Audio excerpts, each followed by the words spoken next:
Namaste, everyone, and welcome to our last in the series of webinars. But as we uh, move towards the date, the auspicious date of the Pran Pratishtha of Sri Ram Mandir in Ayodhya after 550 years. This is a joyous occasion for all the Hindus, a historic occasion, something that we've all been waiting for, our ancestors have been waiting for, and have fought for 500 years. And here we are today, about 10 days away from the main event. So I want to welcome all of you, and I especially want to thank Jai Bansalji for organizing this webinar series.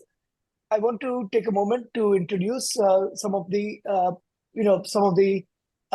participants of the conference. So let me start with Jyotish Bhai. Jyotish Bhai Parekh is the former president of Namaste. VHP America. He joins us from Connecticut today. Jyotish Bhai was the president for several years and was very active in the Ram Janmabhoomi movement in America. I'm also joined by Gaurang Vaishnavji. Gaurang Vaishnavji was the past General Secretary of Vishwa Parishad of America, also the Executive Vice President, editor of Hindudvesha, has been very active in a lot of Hindu activities, but especially VHPA since early 70s. Both Jyotish Bhai and Gaurav Bhai have been active since early 1970s. And I'm joined by Girish Bhai Gandhi. Girish Bhai has been active with VHPA. He's been Vice President of Seva and various other responsibilities through the years. Also has been active with Vishwa Parishad of America, World Youth Council of America since very early 1970s, and he joins us from Florida today.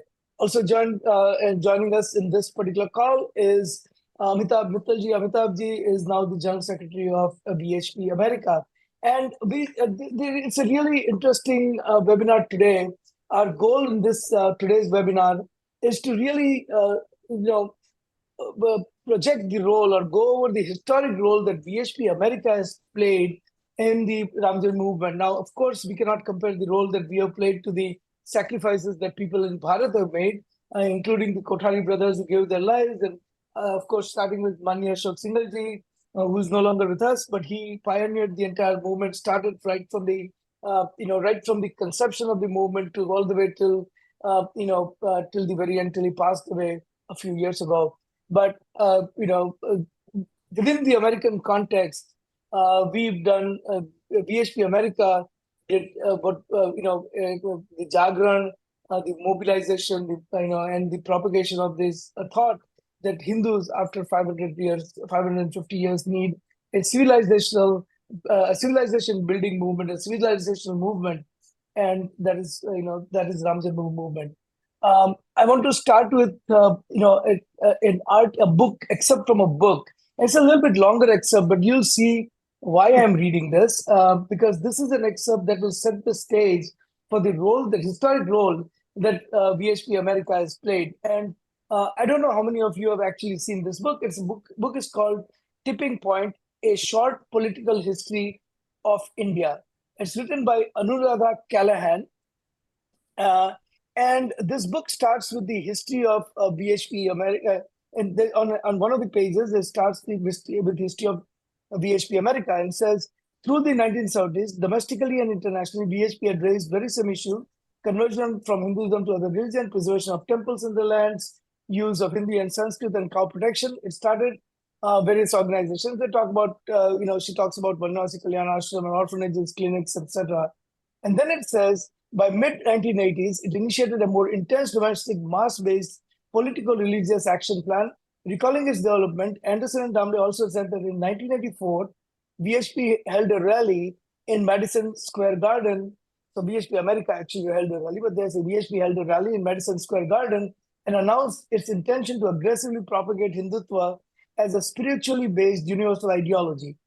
Now, there is, I don't know how one can be aggressive and still be promoting the very essence of Hindu Dharma. We said that we will promote the essence of Hindu Dharma, which is Hindutva, but regardless. Thereafter, it started and expanded several projects, and they talk about, Hindu Students Council, Ekal Vidyalaya, etc. Then it goes and says that meanwhile, VSP had many conferences in America. Its 9th American conference was greeted by messages from the mayor of Los Angeles, President Reagan, and by 1990, it heightened the agenda to a forward pitch. For decades, one of its founders, Swami Chinmayananda, traveled the globe, building up VHP among migrants, often of upper class and affluent Hindus. And in 1993, he declared in America that it had indeed become a mighty force. It is all over the world. It has become a mighty force and it is all over the world. Realizing the condition is suitable, L.K. Advani, then PJ President, commissioned one such enthusiastic route of VHP to create an organization to counter negative press of BJP, and then goes on to say how it led to Ram Janma movement. So basically, it is connecting.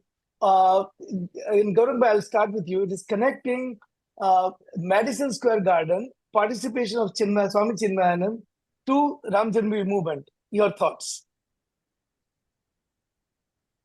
I think this is kind of misplaced because, so far as I recollect, our conference in Madison Square Garden in 1984 was in July, and the movement didn't start at that time. The movement started a little bit after 84, September, August, something like that, actually. Maran of Mewar and others who came might be aware of what's going to happen. But so far as I recollect, VHP of America didn't know about it at that point. Yeah, but it's interesting that what they're trying to say, and Jyotish, I'll go to you next, is trying to say that the worldwide awakening of Hindus actually can be traced back to the Madison Square Garden conference. And because Swami Chinmayananda, I was there, so I know that Swami Chinmayananda gave an excellent speech. True. And that kind of led to the global I thought awareness the writer is trying to, I think the writer tried to connect RJB movement with 84 conference, and that doesn't make sense to me. That doesn't make sense, yeah. But it is true that the global Hindu awakening outside of Bharat started in that conference. Yes. So Jyotish bhai, any thoughts on that? I think you were there at that conference. Yeah. Now, 1984 was the first conference of Hindus in the Western world. About 5,000, more than 5,000 people participated. In 1984 in America, that was a large number. Now, with that conference, many people who came from around the world were inspired. And as a result of that conference, many other conferences took place after that, including Netherlands, Nepal, and European many countries. So yes, that was an inspiration point for Hindu awakening. But if I might try to connect this Ram Janmabhoomi movement, I would go and say that actually the real pioneer for this particular movement was Manya Ashok Shingalji. Manya Ashok Shingalji has traveled almost every year for a long time in 80s and 90s. And during that time, some of the ideas initially that were going in his mind was awakening Hindus. And many other words were used, like Hindu Sanatan, Hindu pride, Hindu Asmita, Hindu awakening. And when Mandir Ashokji came to America, and he, as I mentioned, he came regularly. When he came to America, I had an occasion to sit down with him and say that, some movement and Ram Janmabhoomi, I say that it was a movement, and that movement started more than 30 years ago. And in that movement, again, it was awakening Hindus, and Manya Ashokji's point was, once the Hindus are awakened, everything is possible. Until that happens, everything else is just talks. Now, our trajectory from the downward fall, we have to turn around and go towards the upward. And for that, the awakening of the Hindus is very important. In the initial stages, that concept was a little foreign to me, and it was difficult to grasp. But Ashokji was very firm, very visionary, very committed, and he started those movements in India. And in the same line, many other programs were designed in America.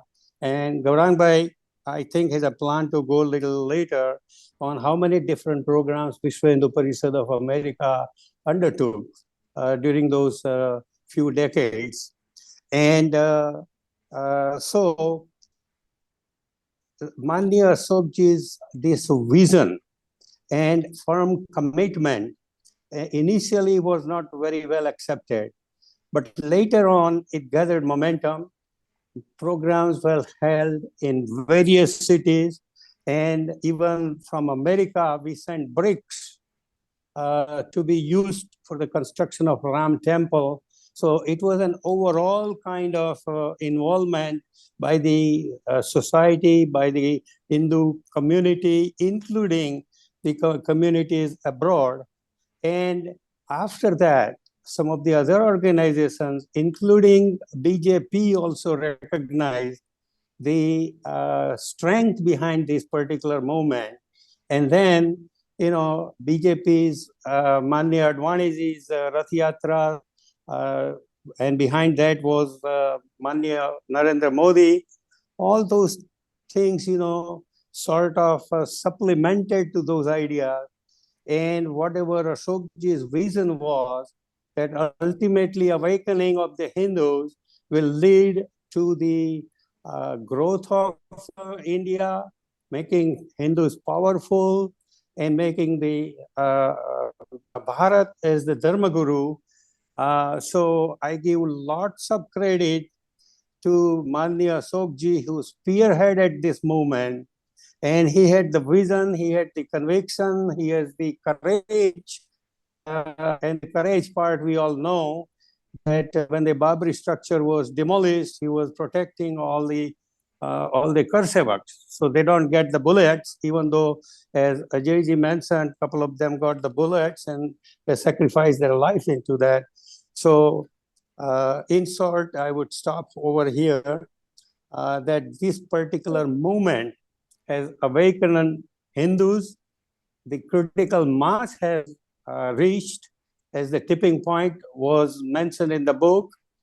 And now we can see that on this 22nd of July, it's going to be a culmination point. But I'm January, hoping, January. Yeah.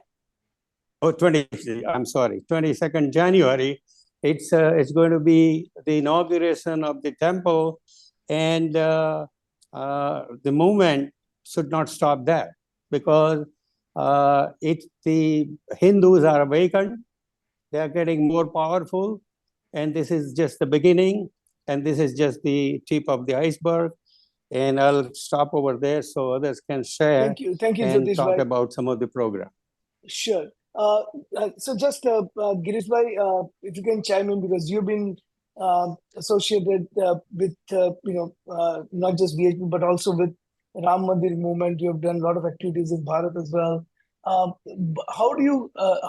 What is your recollection of a new immigrant community coming to America, establishing its roots primarily from, I mean, even though Hindus have been coming to America since 1850s, but really in large numbers in 1960s, late 60s and early 70s. What is your recollection of Hindus establishing not just themselves in a new land, but also getting awakened to the fact that there was 1,000 years of Hindu subjugation, foreign rule in Bharat, and now they are in this land of the free, and they have and even after independence, there was a lot of the kind of education system India ended up with all kinds of brainwashing and everything else. Now they're in a new country. They're now they are looking at what freedom really means, and they have opportunity to think in terms of what we have lost out in the last 1,000 years, and now they're trying to reestablish in America. Take us through the journey, if you will, of how Hindus started becoming not just established in America, but also getting awakened to the historic injustices that were done to Hindus. I think the most important thing happened in the 60s and 70s, because I came here in the 60s, late 60s, 68. And obviously at that time, really, there were not many Hindus and Bharatiyas here in this country. And amazingly enough, uh, with the help and with the vision, uh, since I met Mahesh Bhai, and I think the whole thing was started rolling in the United States with the impact of Dr. Mahesh Mehta, who was really visionary in terms of promoting Hindu values, culture, and propagation in America. And I think So, Girish bhai, for people who don't know, can please maybe you can talk a couple of minutes about who was Dr. Mahesh Mehta? Dr. Mahesh Mehta is the founder of Vishwa Hindu Parishad of America. He has been associated with the Sangha Parivar for a long, long time.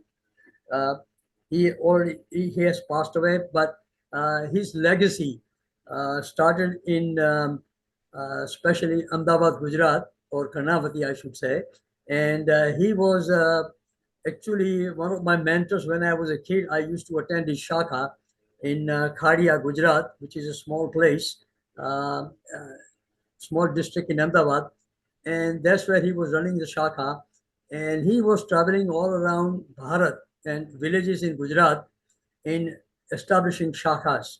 So he was assigned by Ashok ji uh, when he came to the United States to head the Vishwa Hindu Parishad of America, establish VHP in America. And that's in the 70s, early 70s. Mahesh Bhai has filed for 5013C and established Vishwa Hindu Parishad of America, as well as he had contacts globally and has influence in establishing Vishwa Hindu Parishad worldwide. So my biggest exposure to Mahesh Bhai was in the 70s. And then what happened was, uh, obviously, I was newly married, had a couple of young children, and we needed to promote some Hindu values in the children. And there was no really uh, uh, avenues were available in America to expose children to the Hindu values and culture. So I was introduced to Mahesh Bhai, and we attended the summer camps, and that's where my turning point came to be associated with Vishwa Hindu Parishad, especially with the influence of Anjali Ben Pandya. Those of you who don't know Anjali Ben Pandya, Anjali Ben was one of the pioneers uh, who really worked as a liaison between VHP Bharat and VHP of America. Uh, she happened to be a relative of Dr. Mahesh Mehta, and she has really uh, created a bond between VHP Bharat and VHP of America. She was very close to Ashok Ji Singhal, and Dalmia ji and a lot of dignitaries in Vishwa Hindu Parishad, as well as in the Rashtriya Swayam Sevak Sangh. So what happened was in the 90s, obviously we were holding, some of you may know that we were celebrating Swami Vivekananda's 100th anniversary in Massachusetts and in America. Most of you know that Swamiji came here in 1890s, and his first home was in Salem, Massachusetts. So we had a lot of programs in Salem, Massachusetts, Maine, New Hampshire. And at that time, Babri Masjid or Babri structure became a big issue or exposed to the general public back in 1990. And that's where some of the car savers were murdered by Mulayam Singh with his bullets. And that's really created awakening of Hindus in America. In 1993, when we did this program in greater New England area, we talked about Ram Janmabhoomi, we talked about Swami Vivekananda's vision in America as well as for the Hindus. And that's where the ball started rolling in terms of getting information out about Ram Janmabhoomi, about Ram Temple, about Babri structure, as well as the temples in Mathura, temples in other places were destroyed by the Mughals, and they built the masjid or mosque on the existing structures. So that is where the first exposure came to many Hindus in America in terms of Babri Masjid. I'll stop right there. Thank you, Girish Bhai. Girish Bhai, this is a perfect segue to what I'm going to ask Gaurang Bhai. So Gaurang Bhai, in early 80s, the movement in India, Ramji movement in India is just getting started, and then somewhere in around late 80s, mid to late 80s, there is a Ramayan series on television, on Doordarshan at the time, the only channel that people had to watch, is run by Government of India. And there's this momentum building, and then along with that, there's the Shabano case happens, and the Mandir doors are open. Mandir is open for worship. I mean, the structure, Hindus are allowed to enter, right? So that is the kind of historic context. What is happening in America at the time? Because all of gradually the conversation about Ram Mandir is building up in America through the mid 80s and late 80s. So walk us through the journey as you saw it, as how the momentum for Ram Janmabhoomi was building in America, and the role that Vishwa Hindu Parishad of America, World Hindu Council of America played in building that momentum. Yes, actually, this whole issue should be looked at pre-December 92 and post-92, before Babri fell and after Babri fell. So talking right now about the pre-part. I remember vividly in 84, late 84, VHP came up in Bharat with Ram Janmabhoomi Mukti Andolan. And as soon as we got the information in USA, we started propagating the same theme. Because up to that point, many Hindus, I would say almost all of them, were unaware of the history of RJB, including many in VHP also. So one of the things we did was having several meetings in chapters and at other places, which was informational. And I remember that there was a lot of opposition also, because people felt that we are trying to go against minority, so to speak. This Sabano case and the reversal by the parliament with a good majority of that court decision, I think all these were as if for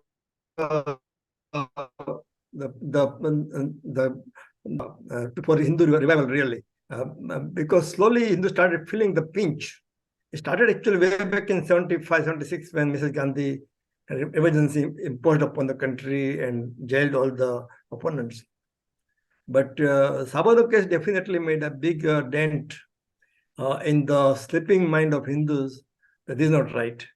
And then came VHP's work about informing people why it is important to fight for this place.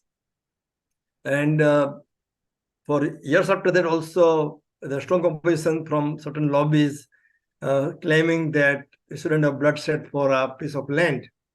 And there are all kind of stupid arguments that why did you build a hospital there and all the nonsense. Fortunately, I remember that I was going through the archives of this issue on my computer, and many very solid writers did a amount of service to the Hindu society. H.V. Kamat, for example, Sapan Das Gupta, and many others. They emphasize the point, this is not about the land, it's about Hindu existence. And I refer to one article by Sapan Das Gupta in Indian Express on January 4th, 1993, 1 month after the Babri demolition. The title was, "We all are now Kar Sevaks." just like Maria was said, we all are Hindus now. It was back in 93 he said this. And he very beautifully said that it's not about monetary appeasement, all those things. It was the fact that the Hindus were crushed under a Nehru regime, and starting for that. And suddenly Hindus have woken up now, and even said that even the politicians of BJP had failed to fathom the dimension of that movement. And he's proven to be right, because nobody at that time thought that this movement will take such a shape that in 30 years we'll be inaugurating a magnificent Ram temple there. But between 1984 and 89, I would say several things happened. In 89, Mani Advani ji, as you all know, took out a Rath Yatra, and it galvanized people. And I have some figures here which will be interesting to know. That and then he was arrested. All that we know all that history, but everybody felt that we had to go. Somebody from Kolkata, somebody from Karnavati, somebody from Chennai. Everybody was going to Ayodhya, no matter what. And then came 1990, when the Karsavaks, when Mulayam Singh had boasted that not a sparrow will fly into Ayodhya. And besides that, with Ashok Singhal-ji's lead, more than 500,000 Karsavaks entered Ayodhya. And the rest is the history, as you say. In between, there were many, many political ploys. Rajiv Gandhi realized that to win the election, he will have to placate Hindus. So he agreed to Silanyas, or the ceremony to lay the foundation. And then again, there were some backstabbing and maneuvering. I have some issues from that time from rapidly anti-Hindu magazine Frontline, and it makes very interesting reading now in retrospect. So all this was going on, and they were pushing that they should do Silanyas at a point little further away from the actual spot that is now. And Ashok Singhal-ji stood like a rock, saying nothing, doing this, the only place we'll do it. And actually in 89, November 10th, at 1:35 p.m., the foundation was laid by Dalit from Bihar, Kamleswar Chaupal. He's also invited this time also for this consecration. And before that, across the country, there was a drive for Shila Pujan. It's only a 36 days long period, in which this happened at 375,000 places. That translates to 10,000 places a day for 36 days. And as Jyotisbhai mentioned, in America, in USA, whole year of 1989, VHP America celebrated as Hindu Unity Year. There were 100 plus programs in different parts of the country, of various sizes, various complexions. And we had a charter that was signed by several Hindu organizations that talked about Hindu unity. And its concluding program was in Connecticut, in Newington, where we had 108 Yajna Kunds and collective Yajna for Hindu unity, which was attended by, at that time, Baudik Pramukh Manya Sudarshan ji, who was later Sanghchalak, third Sanghchalak ji. And in that, we had done Shila Pujan. It was also bricks as well as tiles, because there are several Yajna Kunds, so we all did that. And they all were sent to Bharat. And I'm sure that is somewhere in that whole complexity is used. Interestingly, the Shilas came from South Africa, Botswana, Zambia, USA, Canada, UK, all countries, Scandinavian countries like Norway, Sweden, Denmark, then Israel, Belgium, Nepal, you name it, Thailand, China. So that was the biggest movement, and it was at the same time VHP did keep doing this publicity in USA through its magazine and through its newsletters. And then in 90, as we know, there was firing on the Karsavaks. The government record said that 40 people were killed, but unofficial account said it was as high as 500. Nobody knew for sure because the dead bodies were taken in trucks by the police, and they were dumped. They would later on, many cadavers came up in Saru River actually, and we have photos of that.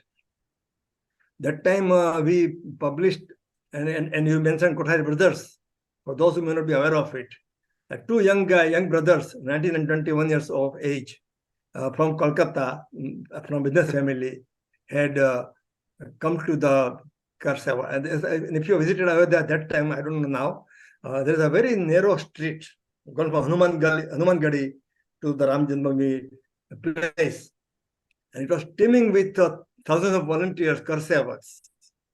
In this, the police opened fire for 45 minutes. And these both brothers were killed in that. And we all of us, a big debt to this brother's sacrifice, along with others. And I was very happy to know that when when the foundation was laid by Modiji, sister of Kathari brothers was invited for that. So there is the history of this tremendous history behind what we see today. So then VHP of America, we all along working with that. At that time, we made a special 4-pager issue about the firing on the Karsavaks, and we raised funds for the Hutatmas also.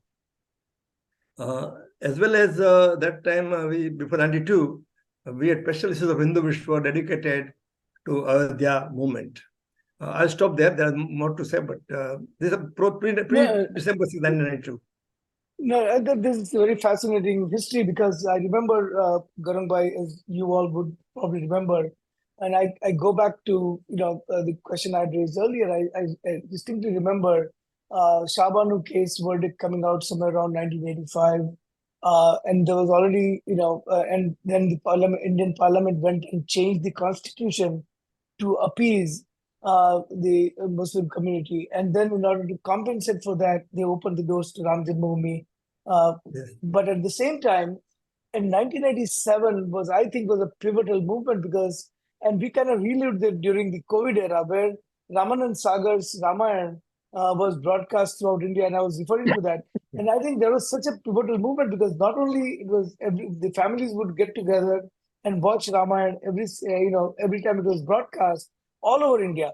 So it was that one series kind of in a mass way united Hindus around Ram Mandir movement.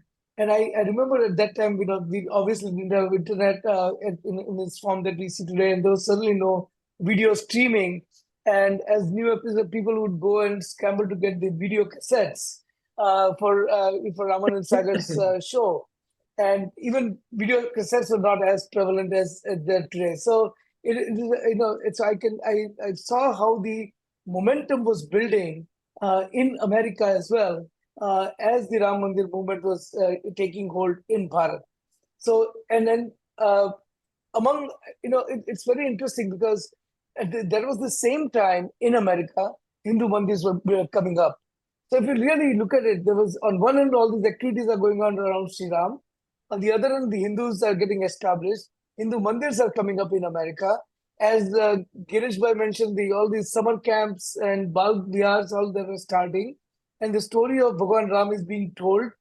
So this in America, this momentum is building up. Jyotish Bhai, take us to the next phase in this movement because VHP kind of played a central role there, right? I mean, as the momentum is building up for bringing the Hindus together through various activities, is what VHP was doing.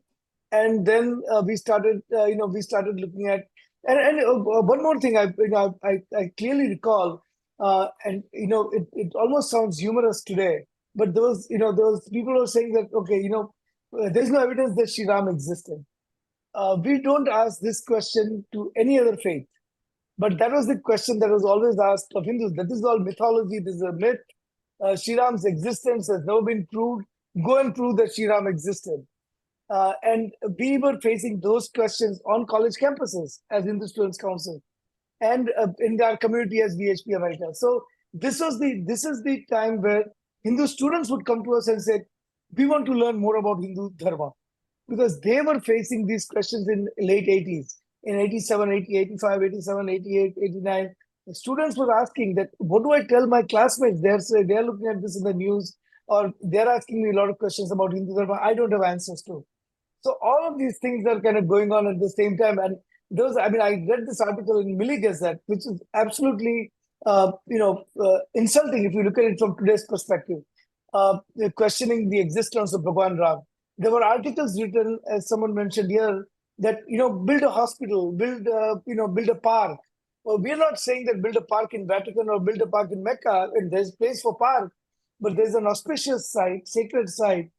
But that is what we were told, right? That go build a park or go build a hospital. Jyotish bhai, what was, give us your perspective when you came across these kinds of comments, when you came across these kinds of, when you were, going to Balviar's camps and you were hearing these kids and their parents talk about it. What was the DHPA response? Well, yes, Ajayji, as you mentioned, as I said earlier, the whole movement was spearheaded by Manya Ashokji, but I have every reason to believe that there were divine forces working, so that the temples coming up and all the other things happening. So that helped. Even the BJP in 1989 from 2 seats to 2014 going to clear majority. That is also can be attributed to Hindu awakening or this particular movement in a way. But yes, with every movement and with every positive step that we take, there are always oppositions. There are always questions asked. And specifically after the destructions of the Babri structure. And along with that, many of our opponents and the opposing forces were working against us. At that time, in the International Religious and Freedom report, VHP, not VHP of America, but VHP and RSS were sort of blacklisted, that their activities are sort of not promoting the religious freedom in India. And because of that, many Hindus, even in America, they were shying away. As Gaurang Bhai mentioned, in 1993, we had a big global conference. That conference, in all accounts, were very successful. 60 participants from 64 countries came and participated. More than 10,000 delegates participated. So outside India, this was a kind of the biggest program. And according to Manya Ashokji's vision, the program could have been given different name, but the central theme is Awaken Hindus.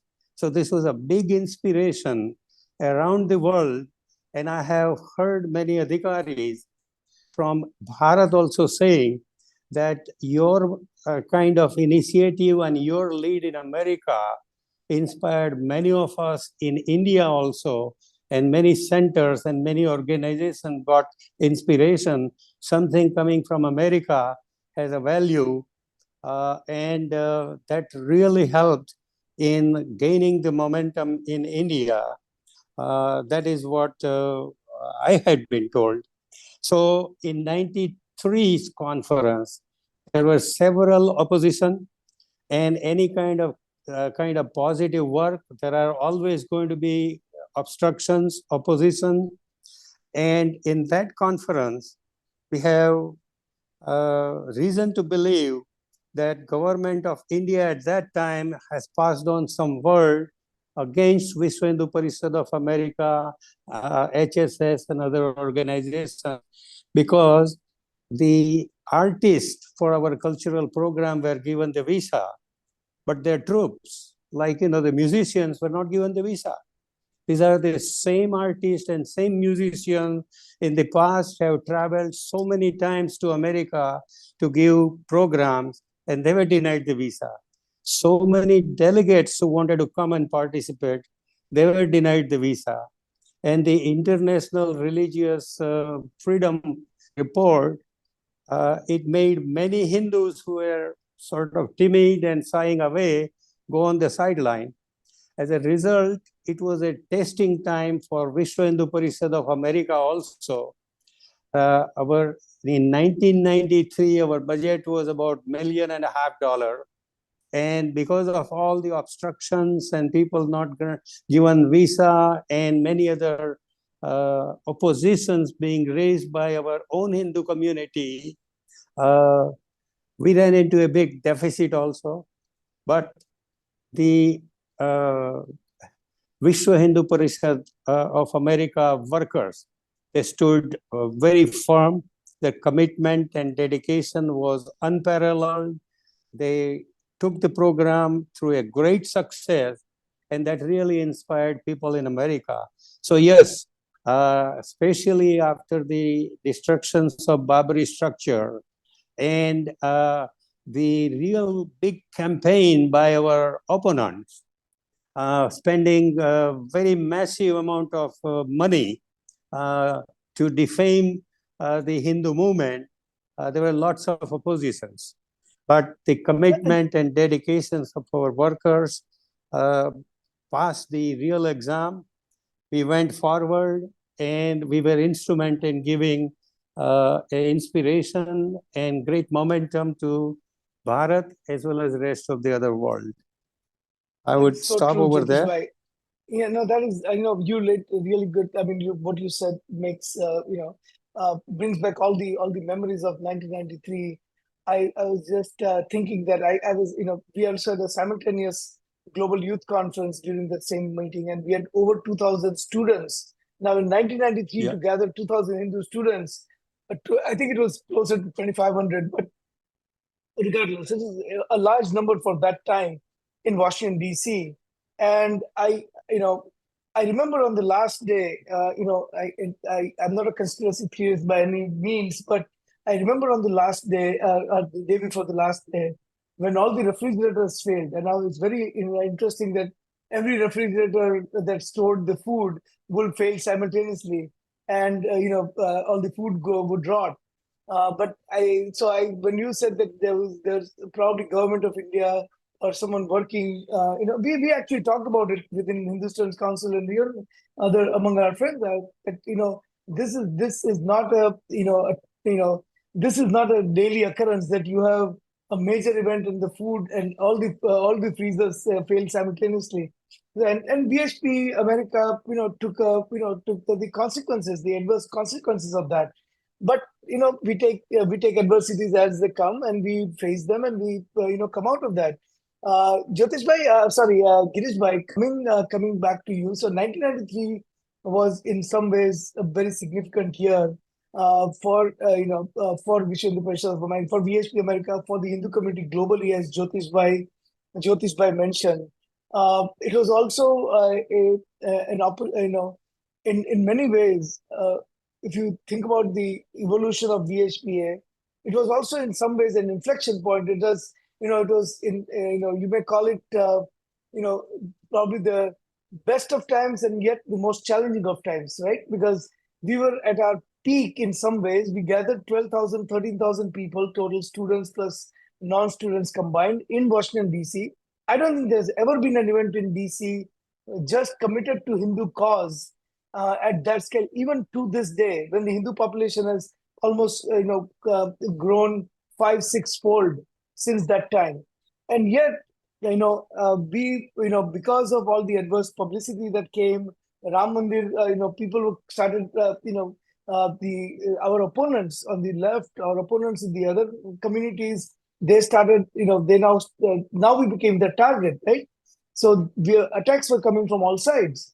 What was going through the VHPA leadership at that time, and what was the reaction as you saw it from the Hindu community and non-Hindu community in America? You might be on mute, I Girish have to bhai. unmute myself, yeah. Yeah. Back in 1993, when we did the it used to be called Global Vision 2000, and then we changed the name, and because the Christian community was totally against us, and they were ready to sue us. So Yeah, I from was, World Vision 2000 to Global Vision 2000 was the yeah. change that we made. So I spent about 2-3 weeks there in Washington D.C. because of all the logistic problems and logistic issues, and I was lucky enough to share a room with Mandir Modi at the time. But that's a small point. But back in 1993, when we did this Global Vision 2000, I think it was a unbelievably successful program. It also came with a lot of baggage also for VHP America as well as Hindus. Um not only amongst the Hindus, but as well as the outsiders also. Some of the Americans and some of the articles were published was anti-Hindu articles, and obviously Gaurang Bhai and some of us have also responded to those articles, refute some of the information that was published in New York Times and other magazines. But those were the trying times. And in meantime, what happened was after the program, Ashokji came to United States after the program was over. He went back, and then he came back again to America. And I was lucky enough to travel with him because I had some time available on my hands. So I traveled with him and visited a lot of VHP chapters in America. This is for the Dharma Sansad, or was it before that? After the Global Vision. After the Global Vision, okay. After the 1993 Global Vision Conference, there was a Okay. in between. I think after 1990 was really started with those people. Those Kothai brothers get killed, and a lot of car savaks were murdered and things like that. Then we had the Global Vision, and then I think Ram Janmabhoomi really took hold of in Bharat as well as everywhere else. So when Ashokji came here, I traveled with him on multi-purpose things, meeting with various chapters, and met with local people and local Hindus. In one of the meetings, I won't name the place. They had invited a lot of doctors, a lot of engineers, and Ashokji was talking about Ram Janmabhoomi. He was talking about various issues, why it is important for Hindus to be awakened, why Hindus to be strong. And there were obviously pseudo-secular Hindus. They were kind of tough on Ashokji. And one of the questions was that, what are you saying about Hindus? Hindus are against Dalits and all that kind of stuff. So Ashokji really went after these people and explained to him where actually Dalits came from. So I think finally those people recognized what was behind this Dalit movement that RSS and VHP has in terms of bringing Dalits to the our fort. But these people never recognized that Hindus, especially VHP, were, in their mind, we were anti-Dalits. We were talking about big things about Ram Temple, Ram Janmabhoomi, desecration of this. And so finally they understood, and they finally became part of VHP of America. Then I visited with Ashokji to a fellow named Shiva Subramaniam. And Shiva Subramaniam had published this book. It's a focus, awareness, and complete truth about Ram Janmabhoomi. That book really was researched by Major General Joglekar and Shiva Subramaniam. Shiva Subramaniam was the vice president of Western VHP of America chapter, as well as he was extremely focused in terms of Hindu movement in America as well as Hindu movement in Bharat, and he was really a great. Girish bhai, we lost your audio. Let me move on to Gaurang bhai while you fix the audio issue. We kind of lost the connection. So apologies to our audience on that. Gaurambhai, take us to the, so now we have the 1993, and I really looked at it as the challenge to be positive. So all the adversities that came really resulted in, making our organization, VHPA, stronger. Because the people, the Hindu community needed a strong backbone, a strong organization to sustain it in America. And I think that is the role that VHPA took on. And that resulted in a lot of positive mass awakening programs. If I look at it, at what ended up after 1993. So, if you look at the major programs that VHPA did after that, including Dharma Prasar Yatra, including that went on in multiple cities, and I attended several of them, and every city that I attended in Los Angeles and other places where I used to live in California, there were 3,000 people, 4,000 people I saw. So if you really look at the cumulative attendance in the Dharma Sansad and the amount of number of people right after 1993, within the next 5, 7, 8 years, there was really, leading up to year 2000, I think there were, mass movement in America building up. And it's just not in one location, but it was building up all over America. And that, I mean, we look back and we say, okay, we had adversities and governments tried to stop us and all that. But, as they say, what doesn't kill you makes you stronger. And VHPA became a much, much stronger organization after that, right? Yes, absolutely. I think, like I said in the beginning, the stars were aligned for Hindu movement. That's why it happened. We cannot claim all the credit for that, really. But fact is that the way VHPA was born with a core commitment, it could stand any adversity. And it was tested back in 1975 during emergency when VHP were banned in Bharat.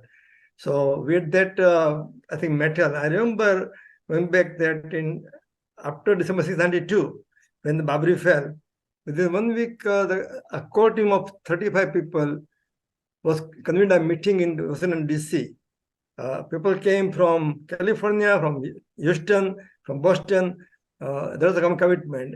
And the meeting was for deciding what to do now. Should we continue with the 93 conference? Should we postpone it? Should we cancel it? Should we change the name? All those things. And after a lot of discussion, we decided that no, we should continue, because if we fail in the first test, the first test for a Hindu movement of this nature, and if we fail there, then we will never succeed. So then, like Jyotish Bhai mentioned, I think, but that conference was itself a big challenge because, for example, Dalai Lama had agreed to be the chief guest, and he was pressured by Bharatiya government not to come, and he being actually a guest of Bharat country, he had to withdraw. Even Advani ji and Vajpayee ji, who normally would come to these kind of conferences, had to not come because of political compulsion at that time. Luckily, Vijay ji, Mata Sindhia ji, Uma Bharati, all those had come. So these challenges were there. And then the big financial loss was another factor, but that was past. Between 93, 95, those 2 years, we were sort of trying to recuperate from what happened in 93 conference. Another thing that happened on the world stage in 95 July, there was a first Hindu conference in Durban, South Africa. This is after Mr. Nandela became the president and apartheid was gone. So it was the first time Hindus were asserting themselves. And from VHP of America, Dr. Mahesh Bhai Mehta, Andiben Pandya, Kanjan Banerjee, who was at that time Hindu Students Council president, and myself, we went to attend the conference. And I would like to make it clear to the audience, in VHPA, we don't get paid. We travel at our own expense because it's public money. We don't want to waste. We are only trustees. So everybody went on their own expense to that conference, where there were 25 delegates. And when Mr. Mandela came in a stadium, there were 30,000 Hindus who had never seen this before because they were subjugated as coolies So all this also was a background that helped in terms of Hindu rejuvenation. When we came back, I wrote a big article on that, and we all felt charged up that we are not the only one. The others also are working hard for Hindu Renaissance. So from 97 onwards, few things happened. First, we had two consecutive Dharma Sansad. Dharma Dharma Sansad. Sansad. Dharma Sansad. That was the idea that was- spotted by Pujaniya Swami Dhyana Saraswati. He told VHP of America to do this. He said, gather together those gurus and swamis who are based in Western world. They know the issues. Let them guide you. So we did that. And right after that, there was Dharma Yatra. It's an interesting concept because in Bharat, Yatra means it's continuous. There are no breaks. In America, we do weekend to weekend. This is different. It was 9 days, 9 cities, continuous Yatra. And we must thank Dr. Bhupen Kumar Modi, became Modi of Modi Industries, who graciously chartered a plane at his expense for the dignitaries to fly point A to point B. And there was Jain Muni Rupchandji, there was the Podwal, Kavita Podwal, Muniji from Sargasram, as well as Dhyana Saraswati ji, Oja. So all these top guns were there in this process. And it started from LA, San Francisco, Dallas, Houston, you name every city, Detroit, Atlanta. It ended in New Jersey. Last day I was there, and it was standing only 2,000 people plus who paid money to attend the program. So this gave a big boost. VHP had a good exposure. And all these luminaries spoke very highly about VHP and VHP America's work. So whatever the negatives were there were sort of erased, I would say. And there was one more Vishwadharma Prasayatra after this thing, which went to different countries also. So all these, and then came the 2000, and that was very important year because United Nations convened a meeting of religious leaders from several faiths, known as Millennium Summit, Millennium Peace Summit. Millennium Summit. Idea was that Yes. politicians have failed to bring about peace or equality and let the religious leaders take a lead. Right. From Bharat 108, leaders were selected. Swami Dhyana Saraswati and Ashok Singhal were given that charge to select those people. And they came here with their entourage. And VP America was given the responsibility to handle all the aspects of this work. Right. And that's what we did. So this is how it that itself gave a very big boost to the VP work. So up to 2000, that's where we are. So, Garan, that very good points. Thank you. I want to pivot a little bit to the impact on the non-Hindus as well. As part of Hindu Students Council, we would come across a lot of people who were not born Hindus or not of Hindu faith, and they were also watching these events from a distance, and as they were unfolding. And one construct that I found very useful, and I truly believe in this, is that in order for people who are not from India or not Hindus, for them to relate to this movement is something that we saw recently in 2020. And that is when the Confederate statue started coming down. And I remember at that time we had made a case to all the students and non-students on campuses that, look, this is because at that time itself the Confederate statue removal part was coming up. And we made a case that here is as you remove, as people become free, they are not going to keep the symbols of slavery around. And if as the aftermath of, 2020, Black Lives Matter movement, you would have seen that several cities have now removed the Confederate statues. In fact, the statues of colonializers were removed in UK as well. So this was in some ways a movement that removed the sign of slavery of Hindus. And I think that, at least resonated, because HSN chapters also had a lot of challenges, right, on campuses. And, we don't have time to list all the challenges that we went through. But this is the kind of, this is now, if you look back, you say, this is in historic perspective, this is exactly what the Hindus did. And you can and you can now see, as we pivot to present day, the kind of jubilation. I mean, you'll be pleased to know that there are about 1,100 mandirs in America, and close to now 700 have signed up to be a 650, over 650 have signed up to be our partners in the celebration. So we have, more than half the mandirs in America have formally filled out a form and signed to join the celebration with us. And HMEC initiative is, leading the charge here in America. And you'll be glad to know that, a dozen cities are doing car rallies.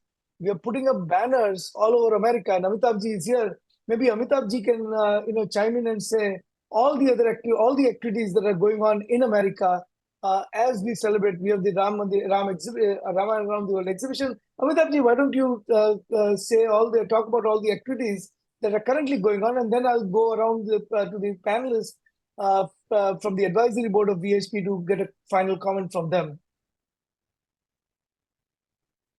Thank you, Jai Shri Ram, Ajay Yeah, please go ahead.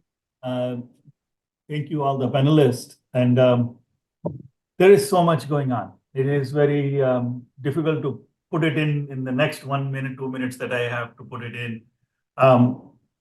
The excitement is just, cannot be explained in words. We started with one program that is going to happen in Washington, D.C. We had a rally in Washington, D.C., a car rally. Then we had another car rally in Chicago, visiting temples and taking a Sanatan Patra. And I say why this is catching on, because the instruction set that VHP Bharat and the Shri Ram Janambhoomi Tirtha Kshetra has created is such a simple instruction. Only 5 line items. There is not an elaborate plan that, mandirs should do this, that, and we need to do, bring in 108 kalashas and 2,000 coconuts and all that. No, nothing of that sort. Simple 5-line instruction that is easy to hand out and easy to understand. And that is, I think, is the core of this whole project leading to January 22nd. We have billboards now, messages across USA. Already over 45 have been put up. Now we are adding downtown Atlanta recently, Florida. This is going up and then there is a big car rally that started with 200 cars in San Francisco, is now crossing over 600 vehicles are taking participation in San Francisco Bay Area. This is managed by Deepti Mahajan, VHPA Karyakarta and Hindu Pact Karyakarta. It's tremendous. On the 15th of January, we have the curtain raiser that is led by Tejal Ben Shah, where 30 plus priests are going to be doing Vedic mantra ucharan. And we have launched also a VHPA Swagat song for Sri Ram's Ayodhya arrival. So there is a lot going on, and it is very like a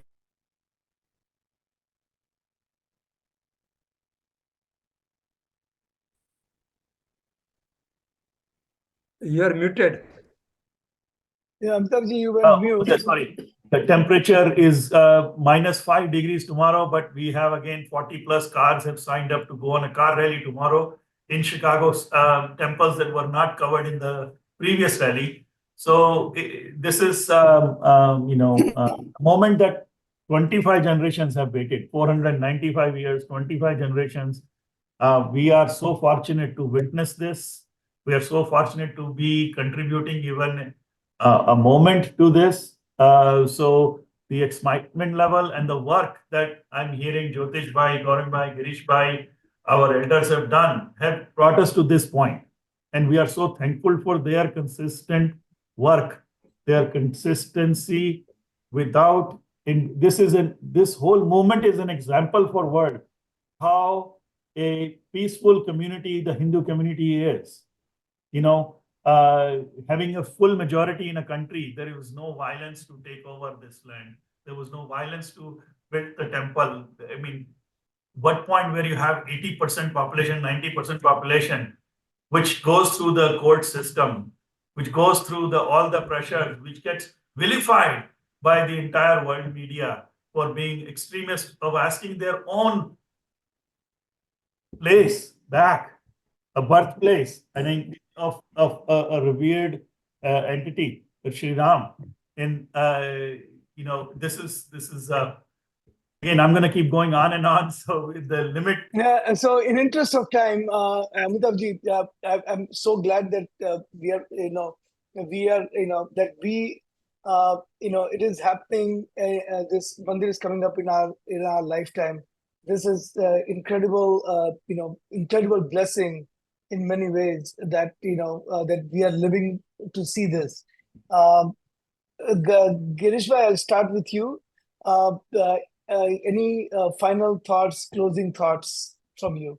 Yeah, I think this is the greatest achievement by all the Hindus. But at the same time, I think we have to remember, really, this movement was started by,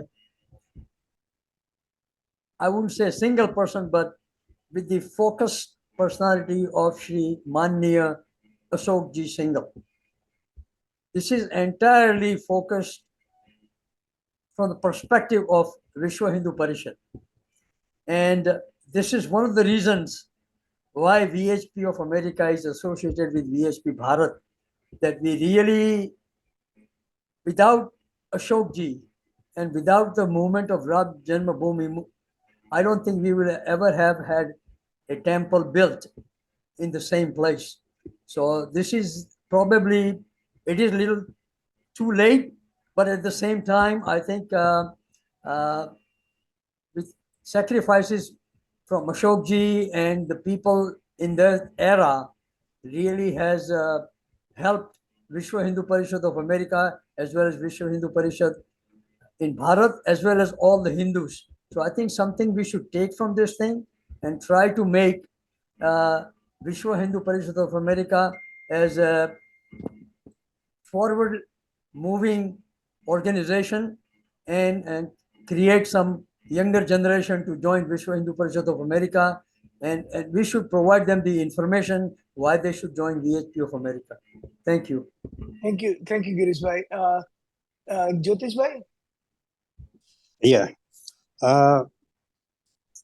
Girishbhai already mentioned that this great idea of Hindu Sanatan, Hindu awakening, was started by Ashokji.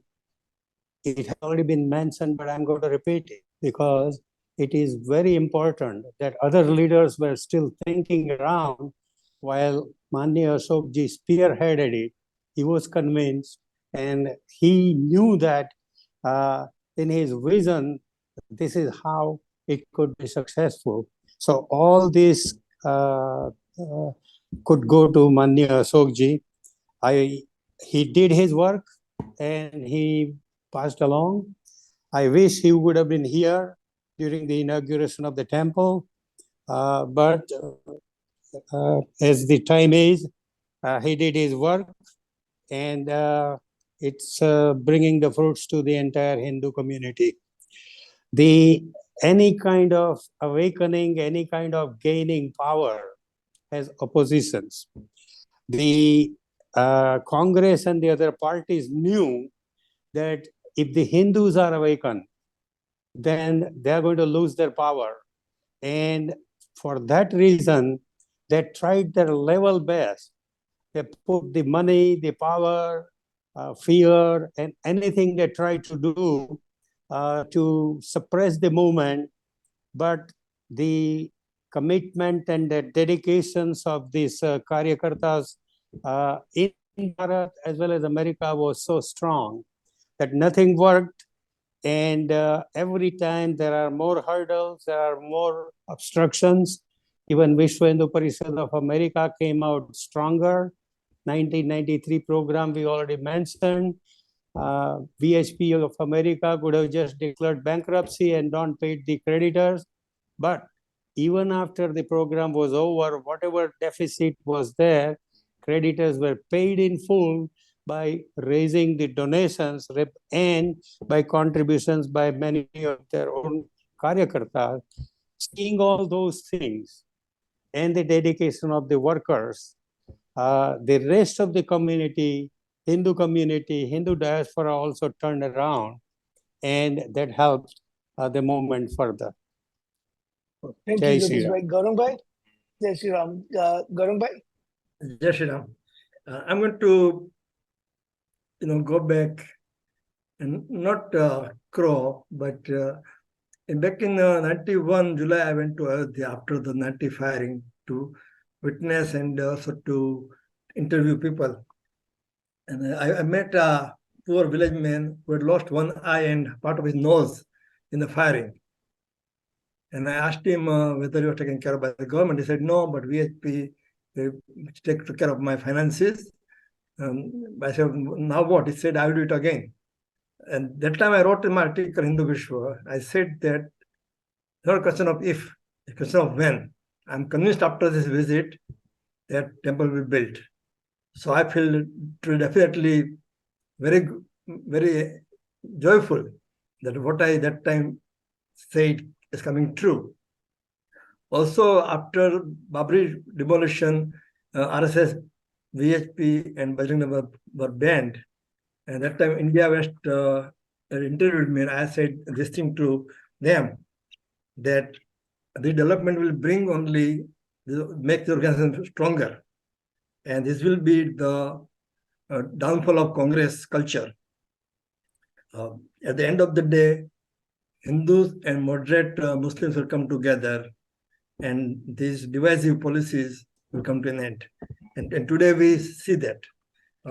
We are very happy. We feel, of course, overjoyed that we were part of this process. Though, in the scheme of things, we are like the squirrel that was putting sand particles on the Ramsetu bridge. Because real people are people in Bharat who suffered a lot, who gave their lives, whose lives were ruined on all those things. And we were really in America in very comfort zone. But all the same, we are destined to be part of it, so we feel very good about it. As you know, I'm very fortunate to be at the Pran Pratishtha on 22nd January with other people from the group. So I feel very humbled that I will have that opportunity on behalf of all our colleagues across the VHP of America. And just Modi ji had said he started 11-day fasting from day before yesterday to purify himself. So I've been taken a cue from him. I've decided from tomorrow up to the 22nd, I'll be doing one-time fasting also. Jai Shri Ram. Yes, Shyam, thank you.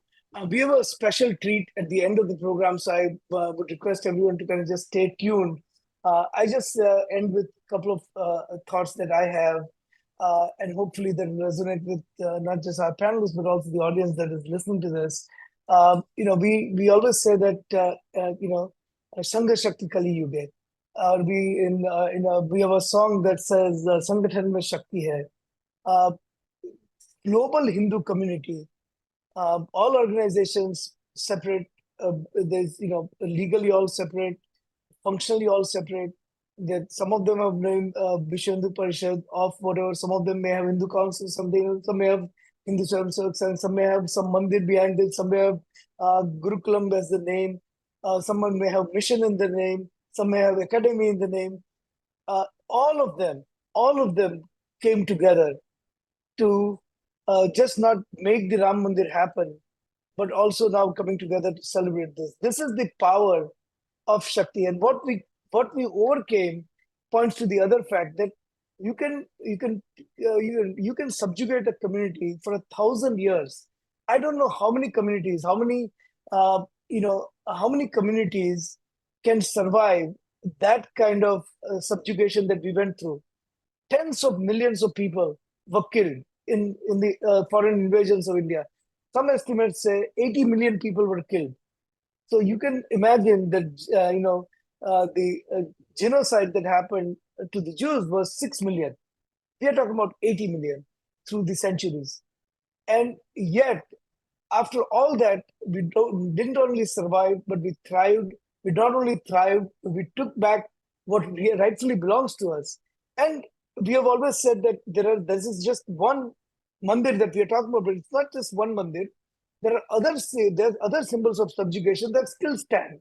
Whether there is a mandir in Mathura and at the Krishna Janma site, or at Kashi Vishwanath, which is a site for one of the Shivalinga, all this and 1,000 more. I mean, if you go to Qutub Minar, there is there was a Jain Mandir that has been built upon. So these are all the things that are yet to come, and they will come because the Hindu community, and again, no disrespect, nothing against any community. These were things that actually belong to Hindus, and just as Confederate statues had to go, so do these signs of slavery has to go. But I would be remiss if I don't end this by at least paying a tribute to 45 people who were killed when they were returning from Ayodhya in a train, and the compartment where women and children were firing was locked from outside, flames were thrown, and they were killed. Today, we are celebrating Ram Janmabhoomi Pran Pratishtha because those 45 people and hundreds more sacrificed their lives. This is, we get to celebrate because they died. So that is, let us not forget how much, for 500 years, how many such people, have sacrificed so that we, get to go for next 1,000 years, 5,000 years to Ayodhya and look at this, glorious Ram Mandir. But that is what I would end with. I cannot thank you enough, Jyotish Bhai, Girish Bhai, Gaurang Bhai, Amitabh ji, for coming, joining this. And as promised, I do have a final treat for all the people who participated. It's a special song and an exhibition that we have created. Amitabh ji, would you be streaming it, or Amitabh ji, you may be on mute. I can stream it up. I thought Chandra ji was lining it up. If he's not, then I can stream. Yeah, Chandra ji, are you ready? I can bring it up. That's not a problem. I don't think Chandra ji may not be there. So I have it lined up. I'll be playing that in a second. Let me just start and share my screen. I have it lined up too, so I know if you want me to. Yeah, please go ahead. I mean, I'm ready to go, but please go ahead. Yeah.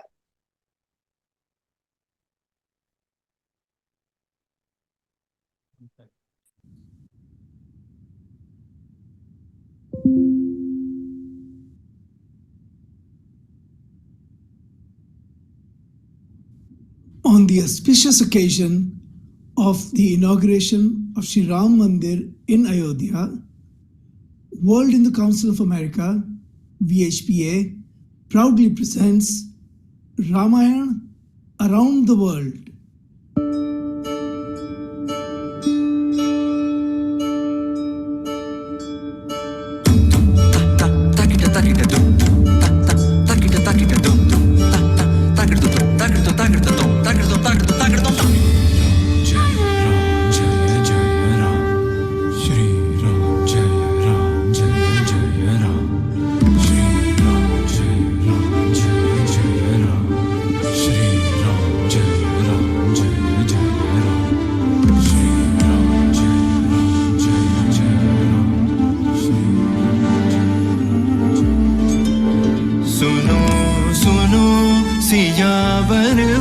निज धाम पधार रहे बन से सजो सजो रे अवधपुरी रघुराई अभी मिलने तुमसे जय हो कहे हृदय से हम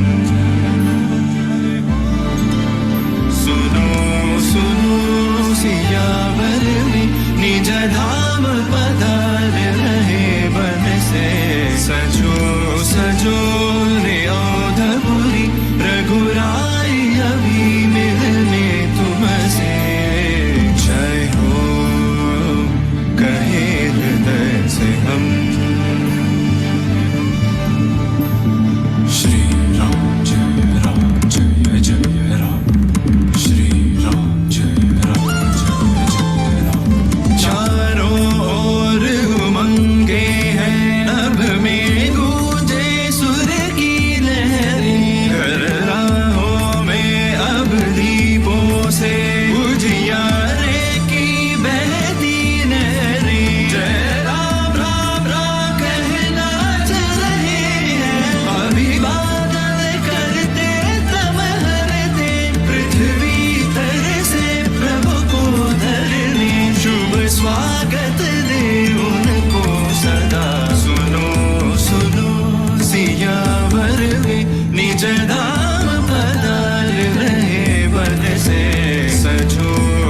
No, please continue. Don't stop. Yes, Shri This is Ram. the more important part.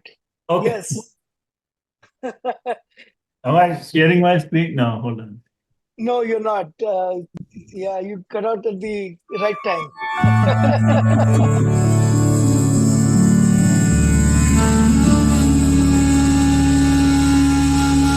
You might have to go back a little bit.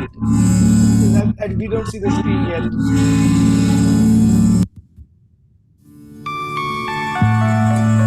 Yeah, You see the screen now?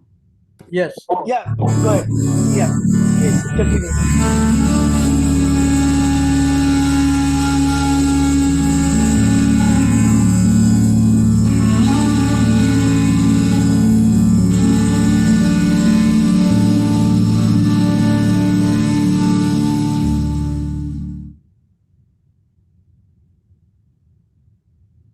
Yeah, this is available to all to download. And Ajay bhai, give us more detail where they can get the So exhibition. this is on YouTube. We just published it about 8 days ago. It's also the posters are being exhibited in multiple places in New Jersey, in the Boston area, in Florida, in California. It has also been on the buses in New York City, but not buses, but LED trucks in New York City. There are going to be LED trucks in Bay Area and other parts, Midwest as well. So everywhere. So this is. There were some parts because of some connection issues. We didn't see all the pictures. They were distorted a bit. So I'm going to put the video a link on YouTube link for everyone to kind of just see at their own pace whenever they have time. So here is the link. Please generously share. We want to show people how Ramayana was all over the world. Actually, these are just some countries. There are signs that Ramayana was adopted in many more countries, and not recently, but several hundred even over 1500, 2000 years ago. So please, your link is here for YouTube link. Please watch and share. Thank you. Finally, I want to thank everyone again, all the viewers, all the participants, all the panelists.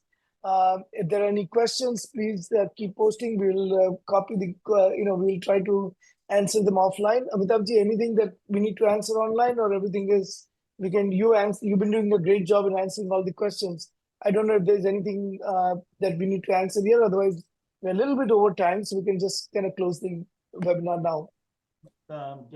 Thanks to Jayji for arranging this wonderful webinar series again. Absolutely. Thanks to the panelists, and then we have a final, I think, another webinar on the 18th, after the curtain raiser on the 15th. We would like everyone to please join on the curtain raiser on the 15th, and as well as the next webinar on the 18th. And there are some people asking the contact information for the panelists today. So if they would like to put it in the chat, we will leave the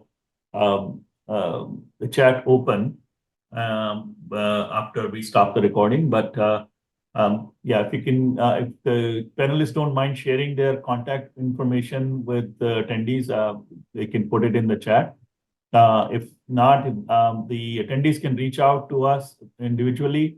I'll place my email address there, and they can write to me, and I will respond to their queries with approval from the panelists.